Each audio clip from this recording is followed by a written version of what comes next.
Hello students, हम Indian polity M Laxmikant के 6th addition को स्टडी कर रहे थे और इसमें हम 14th चैप्टर को पढ़ रहे थे सेंटर स्टेट रिलेशंस। स्टूडेंट, ये हमारा जो trends in centre state relations है, जो कि आज का टॉपिक है, ये हमारे इस चैप्टर का लास्ट टॉपिक है। तो स्टूडेंट, इसके बाद क्या है, जो हमारा 14th चैप्टर है वो कंप्लीट हो जाएगा।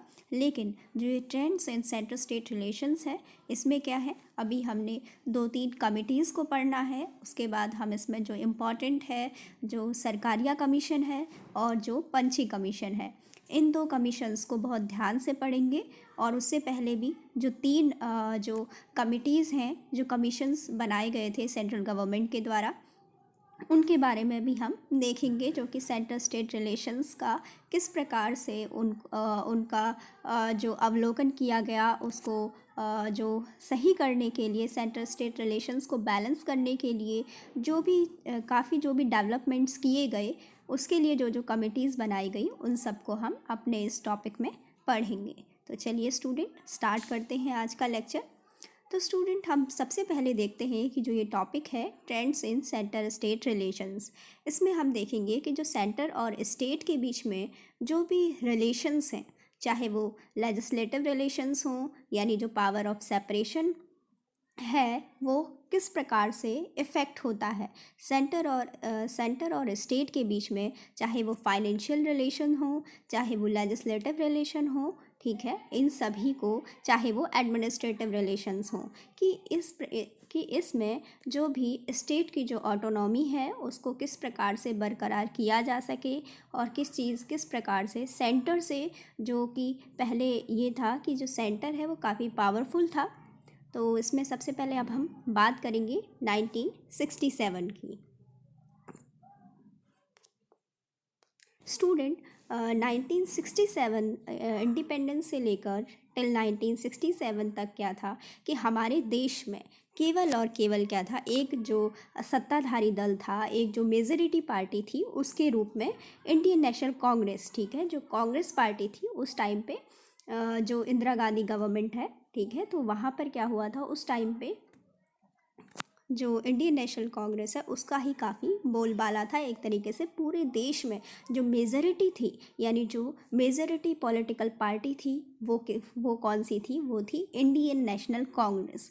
लेकिन 1967 में क्या होता है, एक काफ़ी बड़ा चेंज आता है हमारे जो इंडियन पॉलिटिकल स्ट्रक्चर में, और इसमें, और जब हमारे पूरे देश के इंडियन पॉलिटिकल जो स्ट्रक्चर है उसमें चेंज आता है, तो ऑब्वियस है कि इससे सेंटर और स्टेट के रिलेशंस में भी क्या होगा, कुछ न कुछ चेंजेस आएंगे। तो स्टूडेंट, इसको हम समझेंगे कि 1967 तक क्या सिचुएशन रही है सेंटर स्टेट रिलेशंस की, और 1967 के बाद क्या क्या चेंजेस आए हैं सेंटर स्टेट रिलेशंस में।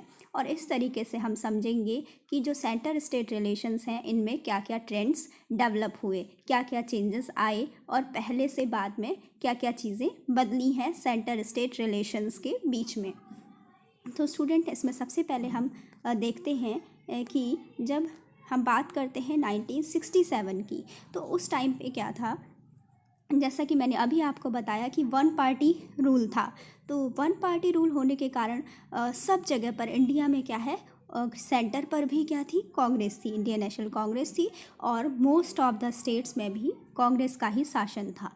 लेकिन क्या होता है कि जब 1967 में जब इलेक्शन हुआ, तो उस टाइम पर क्या हुआ कि जो कांग्रेस पार्टी है वो 9 स्टेट्स में हार जाती है। यानी हमारे देश में जब 1967 में इलेक्शन हुआ, हम ये देखते हैं कि 1967 में ऐसा क्या चेंज हुआ कि जिसके कारण हमारे सेंटर स्टेट रिलेशंस में काफ़ी चेंजेस आए, ठीक है। तो वो ऐसा इसलिए हुआ क्योंकि पहले क्या था, 1967 तक जो सेंटर और स्टेट के जो रिलेशन थे वो काफ़ी स्मूथ थे, अगर बड़े लेवल पे देखा जाए। ऐसा इसलिए था क्योंकि 1967 तक 1967 तक पूरे देश में जो सेंटर पर जो गवर्नमेंट थी वो किसकी थी, वन पार्टी रूल था। और सेंट्रल पर जो गवर्नमेंट थी वो कांग्रेस की थी। और जो ज़्यादा से ज़्यादा स्टेट्स थे हमारे इंडिया के 1967 तक, उस टाइम पर भी स्टेट्स में भी जो गवर्नमेंट थी वो किसकी थी, वो भी उस कांग्रेस की ही थी। यानी क्या हो गया यहाँ पर, एक तरीके से कांग्रेस वन पार्टी रूल हो गया कांग्रेस का, सेंटर पर भी और मोस्ट ऑफ द स्टेट्स में भी। तो इसीलिए क्या है कि कोई ज़्यादा सेंटर स्टेट रिलेशंस में हमें कन्फ्लिक्ट देखने को नहीं मिले। लेकिन जब हम बात करते हैं कि ये जो चेंज आया है सेंटर स्टेट रिलेशंस में, ये 1967 में आया। तो ऐसा क्यों हुआ, क्योंकि 1967 में जब इलेक्शन कराए गए, इलेक्शन कंडक्ट हुए, तो उसमें कांग्रेस पार्टी 9 स्टेट्स में क्या हुई, हार गई। 9 स्टेट्स में हार गई, तो इसलिए सेंटर पर भी इसकी जो पोजीशन है वो क्या हुई, काफ़ी वीक हो गई, काफ़ी कमज़ोर हो गई। और इसका क्या परिणाम हुआ, इसका ये परिणाम हुआ कि जो ऐसे स्टेट जहाँ पर क्या थी, अब जो अभी हमने देखा कि जो 9 स्टेट्स हैं वहाँ पर क्या है कि नॉन कांग्रेस गवर्नमेंट बन गई, क्योंकि 9 स्टेट्स पे क्या थी, ये जो कांग्रेस पार्टी थी, अब जो हमारी जो सेंटर पर अभी तक रूल कर रही थी और मैक्सिमम ऑफ द स्टेट्स में रूल कर रही थी, वो 9 स्टेट्स में क्या है, वहाँ पर इसको डिफीट का सामना करना पड़ा था, यानी इसको हार मिली थी। तो इसलिए क्या हुआ कि इसकी जो पकड़ है सेंट्रल पार्टी की, यानी जो केवल एक पार्टी है कांग्रेस पार्टी, उसकी क्या हो गई, काफ़ी जो पकड़ है वो वीक हो गई, कमज़ोर हो गई। तो क्या हुआ कि जो ये 9 स्टेट्स हैं, यहाँ पर जो नॉन कांग्रेस गवर्नमेंट है उसने क्या किया, अब उसने अपोजिशन स्टार्ट करना, अपोजिशन जो है वो स्टार्ट कर दिया। किसका अपोजिशन किया, जो सेंट्रल गवर्नमेंट है। सेंट्रल गवर्नमेंट कौन है, उस टाइम पे क्या थी, कांग्रेस थी, इंडियन नेशनल कांग्रेस। तो जो कांग्रेस है उसका अपोज करना स्टार्ट कर दिया। किसने अपोजिशन किया, जो ये नॉन कांग्रेस गवर्नमेंट्स हैं, जो कि 9 स्टेट्स में जीत कर आई हैं। ठीक है, अब इन्हें लगा कि क्या है, हमारा भी कुछ पार्टीशन है, ठीक है, तो अब क्या है, हम अपनी भी मांगे रख सकते हैं। तो ये जो नॉन कांग्रेस गवर्नमेंट थी, इन्होंने अपोज करना स्टार्ट कर दिया। और इन्होंने किस किस चीज़ का अपोजिशन किया, और जब क्या हुआ, जब ये जो 9 स्टेट्स हैं, इन पर जो नॉन कांग्रेस गवर्नमेंट हैं, ये क्या करेंगी, डिफरेंट पैरामीटर्स के अकॉर्डिंग जब अपना रिसेंटमेंट दिखाती हैं, जब अपना कॉन्ट्राडिक्शन सेंट्रल गवर्नमेंट के सामने रखती हैं, तो इससे क्या होता है कि सेंटर स्टेट रिलेशंस में क्या आते हैं, काफ़ी एक तरीके से क्या है, एक नया मोड़ आता है। ठीक है, काफ़ी एक टर्निंग पॉइंट आता है कि अब स्टेट्स भी क्या करने लग गए, अपनी मांग रखने लग गए। पहले तक क्या था कि पूरे देश में ऑल ओवर क्या था कि जो सेंट्रल गवर्नमेंट है, यानी जो कांग्रेस है, उसका ही शासन चलता था। लेकिन अब क्या था कि 9 स्टेट्स में जो नॉन कांग्रेस गवर्नमेंट है, यानी कोई अदर पार्टीज जीत के आई हैं, तो वो क्या कर रही हैं, अपोजिशन कर रही हैं। किसका अपोजिशन कर रही हैं, सेंट्रल गवर्नमेंट का। तो यही अब हम देखेंगे कि वो किस किस चीज़ का अपोजिशन करती हैं और सेंटर से किन किन चीज़ों में अपनी डिमांड रखती हैं कि इन चीज़ों को स्टेट्स के लिए भी दिया जाए। अब इसी को हम देखेंगे।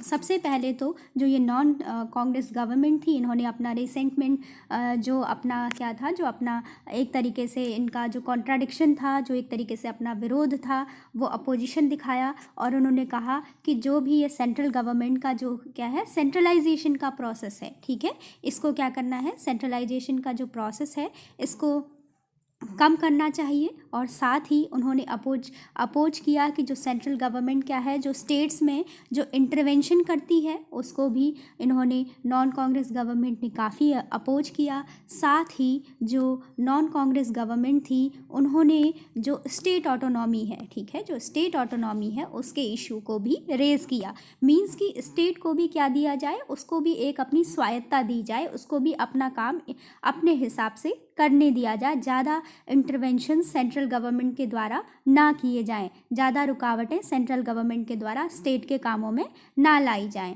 तो ऐसे जो भी इश्यूज़ हैं वो उस टाइम पे जो नॉन कांग्रेस गवर्नमेंट्स अब जीत कर आई, तो उन्होंने सेंट्रल गवर्नमेंट के सामने अपने ये सब क्या है, अपनी ये सब डिमांड्स रखी। और उन्होंने कहा कि जो स्टेट्स हैं उनको क्या होना चाहिए, स्टेट्स को मोर पावर्स मिलनी चाहिए, डिमांडेड मोर पावर्स। उन्होंने कहा कि स्टेट्स को ज़्यादा से ज़्यादा आप पावर दीजिए। और साथ ही ये कहा कि जो फाइनेंशियल रिसोर्सेज हैं वो भी स्टेट्स को सेंटर के द्वारा दिए जाने चाहिए। और स्टूडेंट इससे क्या हुआ कि this caused the tension and conflict in centre state relations, और इसी चीज़ से सेंटर और स्टेट के बीच में जो भी रिलेशंस थे उनमें काफ़ी टेंशन पैदा हुई और साथ ही कन्फ्लिक्ट्स की जो सिचुएशन है वो भी बनी। तो इसके बाद देखते हैं नेक्स्ट। अब हम देखेंगे कि ऐसे कौन कौन से टेंशन एरियाज़ हैं जो कि सेंटर स्टेट रिलेशंस को अफेक्ट करते हैं। तो स्टूडेंट जब हम देखते हैं, अभी हमने बात की क्योंकि ये सब क्यों हो रहा था, एकदम से चेंज क्यों आया, क्योंकि 1967 में हमने देखा कि उससे पहले तक तो जितना भी जो पूरे देश में जो ऑल ओवर जो रूल कर रही थी वो केवल एक मेजॉरिटी पार्टी कर रही थी और वो थी इंडियन नेशनल कांग्रेस। और वहीं दूसरी तरफ हम देखें कि 1967 में क्या हुआ कि जब इलेक्शन होता है तो 9 स्टेट्स में जो कांग्रेस है वो हार जाती है, और यहाँ से क्या हुआ कि एक तरीके से स्टेट्स को भी थोड़ा सा एक क्या है कि अपनी बात रखने का मौका मिल गया। तो 9 स्टेट्स जो थे उन्होंने क्या इस तरीके से अपनी डिमांड्स रखी कि अब हमको क्या दीजिए, स्टेट ऑटोनॉमी दीजिए, हमको मोर फाइनेंशियल पावर्स दीजिए, और क्या है ज़्यादा से ज़्यादा ऐसी चीज़ें, मतलब क्या है कि आप हमारे जो फंक्शन है उसमें क्या है इंटरवेंशन सेंट्रल गवर्नमेंट के द्वारा क्रिएट नहीं किया जाना चाहिए। अब हम इसमें देखते हैं कि ऐसे कौन कौन से एरियाज़ हैं, ऐसे कौन कौन से फील्ड्स हैं कि जिनके कारण सेंटर स्टेट रिलेशंस में जो टेंशन है, जो कन्फ्लिक्ट है, उसके इश्यूज़ अराइज होते हैं। तो इसमें सबसे पहला इशू है mode of appointment and dismissal of governor. Student ऐसा इसलिए कहा गया है क्योंकि जो मोड ऑफ गवर्नर, जब जो गवर्नर का जो अपॉइंटमेंट होता है वो किसके द्वारा किया जाता है, वो सेंट्रल गवर्नमेंट के द्वारा किया जाता है। सेंटर के द्वारा ही गवर्नर को अपॉइंट किया जाता है और अपॉइंट किया जाता था, और ये माना जाता था, वैसे तो सुप्रीम कोर्ट के द्वारा ये कहा गया है कि जो गवर्नर है वो क्या है इंडिपेंडेंट है अपने किसी भी फंक्शन को करने के लिए, और वो अपना जो भी फंक्शन करेगा वो इंडियन कॉन्स्टिट्यूशन को देखकर ही करेगा, यानी कॉन्स्टिट्यूशन के बिहाफ पर क्या होगा उसको हमारे संविधान में जो प्राविधान लिखे गए हैं उनके अकॉर्डिंग ही उसको अपना कार्य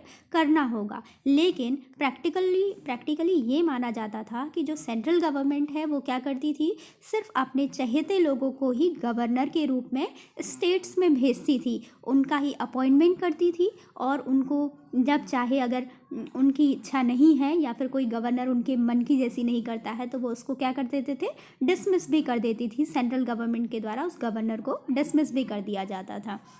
तो इसीलिए कहा गया है कि ये भी एक इम्पॉर्टेंट इशू था जो कि क्या है सेंटर स्टेट रिलेशंस में एक टेंशन को क्रिएट कर रहा था, जिसमें ये कहा गया कि जो गवर्नर का जो आपका जो सेंटर के द्वारा जो अपॉइंटमेंट करने का जो तरीका है और जो उसको डिसमिशल करने का जो तरीका है वो क्या है काफ़ी जो वो क्या है पार्शियल है, वो एक तरीके से क्या है सेंटर की तरफ झुका हुआ है, और उसमें क्या है गवर्नर इंडिपेंडेंटली फंक्शन नहीं कर सकता है। तो दूसरा इशू है, अब दूसरा इशू देखते हैं। उसमें ये कहा गया कि discriminatory and partition role of governors. ये कहा गया कि जो गवर्नर्स का रोल है वो क्या है डिस्क्रिमिनेटरी है, यानी भेदभावपूर्ण है, और साथ ही क्या है पार्टीशन रोल है। पार्टीशन मीन्स ये है, पार्टीशन का मीन्स ये होता है कि जब हम किसी विशेष तरफ को क्या है किसी विशेष व्यक्ति विशेष की तरफ क्या करते हैं अपना झुकाव रखते हैं, उसके लिए सपोर्ट करते हैं, ठीक है, बिना किसी चीज़ों को बिना लॉजिकल चीज़ों को ध्यान में रखते हुए क्या है हमारा दृष्टिकोण क्या है ऑलवेज सपोर्टिव है। तो ये क्या कहलाएगा पार्टीशन रोल। ऐसा इसलिए कहा गया है कि गवर्नर्स को कहा जाता था कि वो क्या हैं एक सेंट्रल गवर्नमेंट के क्या हैं प्रतिनिधि हैं, और उनको राज्यों में भेजा गया है, स्टेट्स में भेजा गया है, और उनका गवर्नर्स का जो भी काम है वो किस बेसिस पर करते हैं, सेंटर की ओर अपना झुकाव रखते हुए वो करते हैं, ठीक है, वो इंडिपेंडेंट बेसिस पर अपना काम नहीं करते हैं, और स्टेट्स के लिए उनका जो कार्य करने का जो तरीका है वो कैसा है डिस्क्रिमिनेटरी है, भेदभावपूर्ण है, ऐसा कहा गया है। तो ये एक दूसरा इम्पॉर्टेंट पॉइंट बताया गया है, एक ऐसा इशू बताया गया है जो कि सेंटर और स्टेट के बीच में टेंशन और कन्फ्लिक्ट को क्रिएट करता है। उसके बाद जो थर्ड इम्पॉर्टेंट इशू है सेंटर स्टेट रिलेशंस में उसको देखते हैं।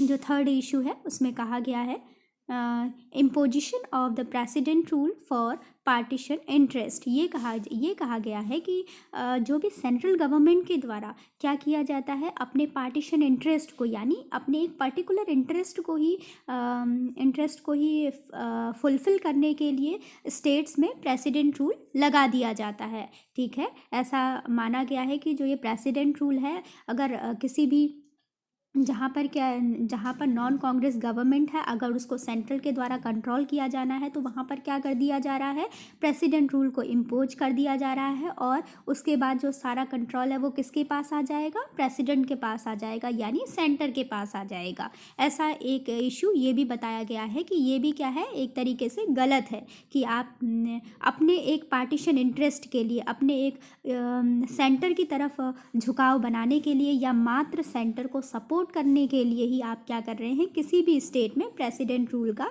इम्पोजिशन कर रहे हैं। तो इस चीज़ को भी एक काफ़ी इशू माना गया सेंटर स्टेट रिलेशंस में, जिसने कि टेंशन को क्रिएट किया, कॉन्फ्लिक्ट्स को क्रिएट किया। उसके बाद जो फोर्थ मैटर है या जो फोर्थ इशू है सेंटर स्टेट कॉन्फ्लिक्ट को क्रिएट करने के लिए, उसमें बताया गया है deployment of central forces in the states to maintain law and order.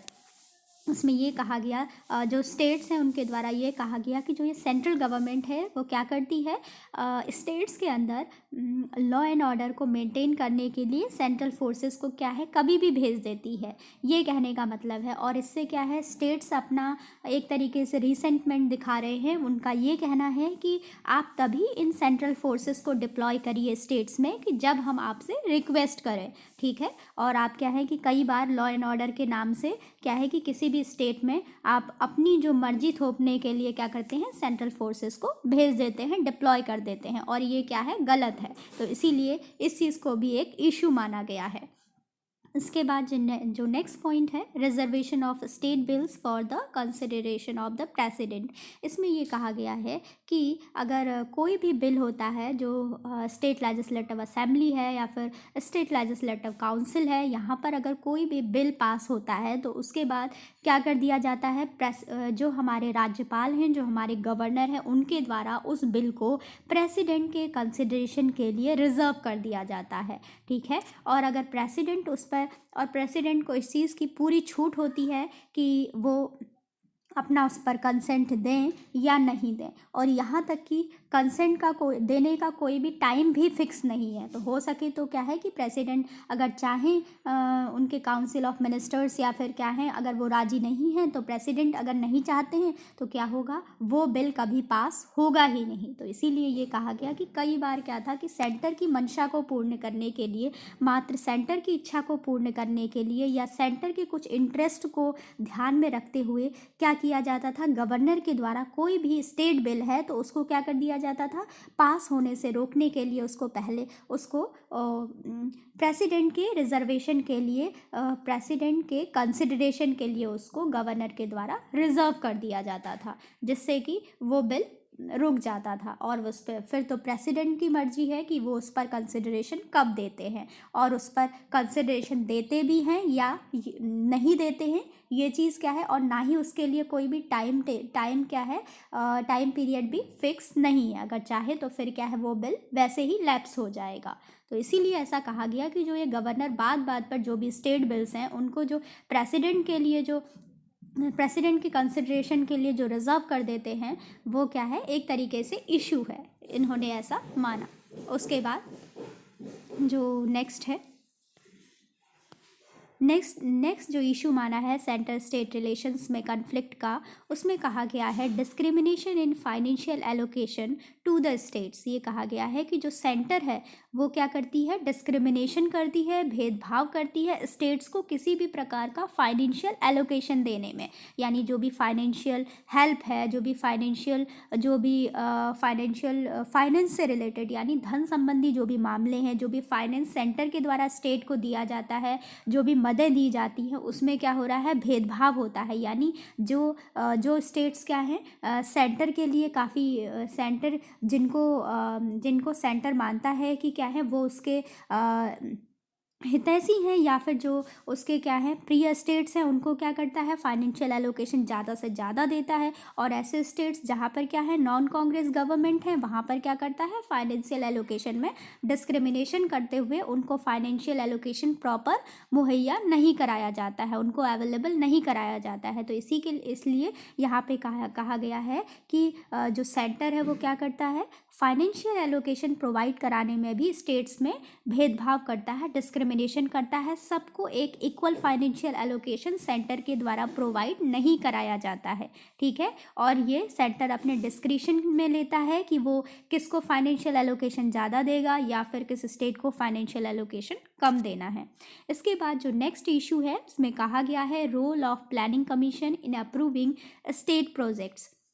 इसमें एक और काफ़ी इम्पॉर्टेंट उस टाइम पे जो प्रॉब्लम आ गई थी वो थी कि अगर कोई भी स्टेट प्रोजेक्ट के लिए अगर कोई भी पैसा सेंट्रल गवर्नमेंट के द्वारा अगर एलोकेट किया जाता था उसमें, तो उस टाइम पर क्या था कि इसको प्लानिंग कमीशन के वहाँ पर क्या था कि प्लानिंग कमीशन उसको अप्रूव करती थी। ठीक है, तो इस तरीके से वहाँ पर क्या था कि प्लानिंग कमीशन बहुत ज़्यादा स्ट्रॉन्ग हो गई थी और उसका रोल इतना ज़्यादा बढ़ गया था कि वो चाहे तो क्या कर सकती थी स्टेट प्रोजेक्ट्स का जो स्टेट प्रोजेक्ट्स के लिए जो भी पैसा जाता था, जो भी फाइनेंस एलोकेट होता था उसको रोक सकती थी। ठीक है, तो इसीलिए कहा गया कि बाद में स्टेट्स के द्वारा कहा गया कि जो प्लानिंग कमीशन है इसको हटा दीजिए। ठीक है, और इसकी जगह क्या करिए एक स्टैट्यूटरी बॉडी का इस्टेब्लिशमेंट करिए, क्योंकि ये क्या है जो प्लानिंग कमीशन है उस टाइम पे क्या है फाइनेंस कमीशन से भी ज़्यादा पावरफुल हो रही थी और इसका रोल बहुत ज़्यादा अफेक्ट कर रहा था स्टेट प्रोजेक्ट्स को एलोकेशन के लिए भी। ठीक है, ताकि ये था कि role of planning commission in approving state projects. ठीक है, यानी ये क्या कर रही थी जो भी स्टेट प्रोजेक्ट्स से उनको अप्रूव करने का जो काम है उस टाइम पे प्लानिंग कमीशन के द्वारा ही किया जा रहा था। और उस टाइम पे जो प्लानिंग कमीशन थी वो इतनी ज़्यादा पावरफुल थी कि वो फाइनेंस कमीशन भी उसके सामने कुछ नहीं रह गया था। तो इसीलिए स्टेट्स के द्वारा काफ़ी विरोध किया जाता है और कहा जाता है कि ये जो प्लानिंग कमीशन है इस बॉडी को ही क्या कर दीजिए अबॉलिश कर दीजिए, इसकी जगह एक स्टैट्यूटरी कमीशन को स्टैट्यूटरी बॉडी को इस्टेब्लिश करिए। और इस तरीके से ये जो प्लानिंग कमीशन का जो रोल है ये भी सेंटर स्टेट रिलेशंस में कन्फ्लिक्ट्स को अराइज करने का एक रीज़न बनता है। इसके बाद जो नेक्स्ट इशू है उसमें कहा गया है management of all India services IAS, IPS and IFS। ये कहा गया स्टेट्स के द्वारा कि ये जो ऑल इंडिया सर्विसेज हैं जिसमें से कि IAS यानी Indian administrative service, IPS Indian police service and IFS Indian forest service. तो ये कहा गया कि जो सेंट्रल गवर्नमेंट है ये क्या करती है ऑल इंडिया सर्विसेज में ये जो तीनों सर्विसेज हैं IAS, IPS एंड IFS इनको क्या करती है डिप्लॉय तो खुद क्या है इनकी जो अपॉइंटमेंट है ये खुद करती है इनकी सारी चीज़ें, लेकिन ये क्या करती है इनको स्टेट्स में भेजती है। इनके कहने का स्टेट्स का मेन यहाँ पर ये कहने का मतलब ये था कि आप क्या कर रहे हैं कि जो भी ये ऑल इंडिया सर्विसेज होती हैं इनका जो सारा प्रोसेसिंग है वो सेंट्रल गवर्नमेंट के द्वारा किया जाता है, लेकिन जो इनकी पोस्टिंग की जाती है वो कहाँ की जाती है स्टेट्स में की जाती है। एक तरीके से जैसे DM वगैरह हैं ये सब क्या है कि स्टेट्स में काम करते हैं, लेकिन इनका जो एक तरीके से जो सारा कंट्रोल होता है वो कहाँ होता है सेंट्रल गवर्नमेंट के पास इनका कंट्रोल रहता है। तो इस तरीके से ये कहा जाता है कि इन ऑल इंडिया सर्विसेज के माध्यम से सेंट्रल क्या कर रहा है स्टेट्स के ऊपर एक तरीके से अपना कंट्रोल बनाने की कोशिश कर रहा है। तो क्या हुआ कि आगे चलकर जो अभी हम पढ़ेंगे कि कई जो कमिटीज़ आएंगी उनके द्वारा विरोध किया गया कि जो ये ऑल इंडिया सर्विसेज हैं इनको क्या करिए इनको हटा दीजिए, इनको अबॉलिश कर दीजिए, बल्कि क्या करिए सेंटर की अलग से सर्विसेज बनाइए और स्टेट की अलग से सर्विसेज बनाइए। ठीक है, ऐसा कहा गया। अभी हम आगे पढ़ेंगे तो ये भी एक जो ऑल इंडिया सर्विसेज का जो मैनेजमेंट है ये भी एक इशू बनता है सेंटर स्टेट रिलेशंस में कन्फ्लिक्ट को अराइज करने का। इसके बाद जो नेक्स्ट इशू है जिसके कारण कि सेंटर स्टेट रिलेशंस में जो कन्फ्लिक्ट्स अराइज होते हैं उसमें कहा गया है use of electronic media for political purposes. इसमें ये कहा गया है कि उस टाइम पे क्या था कि जो दूरदर्शन है या फिर जितना भी जो इलेक्ट्रॉनिक मीडिया है वो पूरी तरीके से सेंट्रल गवर्नमेंट के कंट्रोल में था। कौन सी न्यूज़ बाहर आनी है, दूरदर्शन पे क्या दिखाया जाना है, क्या नहीं दिखाया जाना है, इस चीज़ का सारा कंट्रोल किसके पास था? सेंट्रल गवर्नमेंट के पास था। और इस तरीके से ये कहा गया कि जो इलेक्ट्रॉनिक मीडिया है उसका यूज किस लिए हो रहा है? पॉलिटिकल पर्पसेस के लिए हो रहा है। और ये क्या है? काफ़ी गलत है। सेंट्रल गवर्नमेंट जो चाहती है उसी चीज़ को दिखाती है, ये कहने का मतलब है।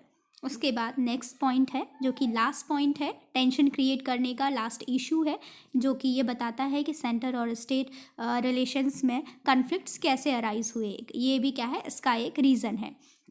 Appointment of inquiry commissions against the chief minister. इसमें ये कहा गया है कि जो भी चीफ मिनिस्टर हैं उनके लिए क्या किया जाता था? सेंट्रल गवर्नमेंट के द्वारा इंक्वायरी कमीशन का अपॉइंटमेंट कर दिया जाता था। यानी जो क्या है, नॉन कांग्रेस गवर्नमेंट हैं जहाँ पर क्या है, जो सेंट्रल गवर्नमेंट का जो पार्टी है वो नहीं है, यानी अदर पार्टी रूल करती है जिस स्टेट में, तो वहाँ पर क्या किया, वहाँ के जो चीफ मिनिस्टर्स हैं उनके अगेंस्ट क्या कर दिया जाता था? एक इंक्वायरी कमीशन का अपॉइंटमेंट कर दिया जाता था। जिससे कि क्या होता था, जो भी चीफ मिनिस्टर हैं जो कि किसी अदर पार्टी के हैं, उससे क्या होता था, चीफ मिनिस्टर के लिए वो चीज़ क्या है, उसके लिए वो काफ़ी चीज़ें हार्मफुल होती थी, उसकी इमेज ख़राब होती थी, ये सब चीज़ें हैं। तो इसीलिए ये कहा गया कि ये जो सेंट्रल गवर्नमेंट है ये क्या कर रही है, ये इंक्रोचमेंट कर रही है स्टेट्स के ऊपर। ये अननेसेसरी क्या करती है, कई बार क्या है, अननेसेसरी सेंट्रल गवर्नमेंट के द्वारा केवल अपने इंटरेस्ट के लिए, ठीक है, यानी केवल अपने इंटरेस्ट की पूर्ति के लिए, या फिर अगर उसको क्या है कि किसी भी स्टेट के चीफ मिनिस्टर से उसको अगर कोई भी रिसेंटमेंट है तो वो क्या करती थी, सेंट्रल गवर्नमेंट के द्वारा एक इंक्वायरी कमीशन का अपॉइंटमेंट कर दिया जाता था। और इससे क्या होता था, जो भी चीफ मिनिस्टर्स थे उनकी काफ़ी इमेज, उनकी काफ़ी रेपुटेशन को काफ़ी हानि पहुंचती थी। तो एक तरीके से ये सब क्या है, ऐसे इश्यूज़ हैं जिनसे कि सेंटर और स्टेट के बीच में जो भी रिलेशंस हैं उनमें जो कॉन्फ्लिक्ट्स है, जो टेंशन है, वो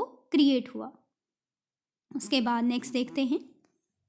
उसके बाद अभी दो इश्यूज़ और बचे हैं। इसमें ये कहा गया है कि sharing of finances between centre and states. वही अभी फाइनेंस की जो हमने बात की, सेंटर और स्टेट के बीच में जो फाइनेंस की जो शेयरिंग है वो प्रॉपर नहीं थी, वो डिस्क्रिमिनेटरी थी। तो ये भी क्या था, एक इशू था। उसके बाद जो नेक्स्ट इंपॉर्टेंट इशू है उसमें कहा गया है कि encroachment by the centre on the state list.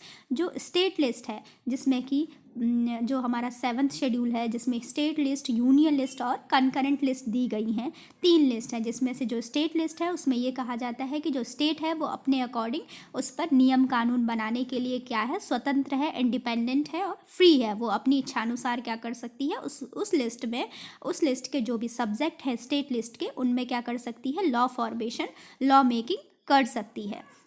लेकिन यहाँ पर क्या है कि कई बार सेंटर के द्वारा भी क्या किया जाता है, स्टेट लिस्ट में भी इंक्रोचमेंट किया जाता है, जो कि क्या है, जिसके कारण ही क्या है, इशू क्रिएट होता है और सेंटर स्टेट रिलेशंस में कन्फ्लिक्ट अराइज होता है। तो स्टूडेंट, ये सब जो चीज़ें आई कि सेंटर और अब क्या है कि एक तरीके से देखा जाए तो ये काफ़ी बड़ा चेंज था, क्योंकि पहली बार ऐसा हुआ था कि अब स्टेट्स भी सेंटर से बोल पा रहे थे, वो भी कुछ डिमांड रख पा रहे थे। अभी तक तो क्या था कि हर जगह कांग्रेस थी, तो स्टेट्स की कोई बात सुनने की कोई बात थी ही नहीं, ठीक है, कोई सुनने वाला भी नहीं था और ना ही किसी की इतनी हिम्मत थी कि कोई कुछ कह सके, क्योंकि हर जगह ऑल ओवर क्या था, एक मेजॉरिटी पार्टी रूल था जो कि थी इंडियन नेशनल कांग्रेस। लेकिन वही जैसा कि अभी हमने पढ़ा कि 1967 में जब 9 स्टेट्स में कांग्रेस अपना इलेक्शन हार जाती है, तो तब से क्या हुआ कि ये जो रिसेंटमेंट है ये धीरे धीरे डिमांड्स के रूप में या फिर एग्रेशन के रूप में उठने लगी। और इस प्रकार ये सब जो प्रतिक्रियाएं हैं स्टेट्स के द्वारा दी गई, ये सब जो हुआ, ये सब एक्टिविटी कब होती है, मिड 1960s में सेंटर स्टेट रिलेशंस में ये सब कंसिडरेशंस लाए गए, ये सब चीज़ें सेंट्रल गवर्नमेंट के सामने रखी गई, ठीक है। तो आई होप स्टूडेंट कि आपको समझ में आया हो कि किस तरीके से सेंटर स्टेट रिलेशंस में क्या है कि काफ़ी चेंजेस आए, ठीक है, जो कि पहले एक मेजॉरिटी पार्टी रोल था, ठीक है। और अभी का लेक्चर यहीं पे रखते हैं। आई होप आपको समझ में आया हो। Thanks for watching.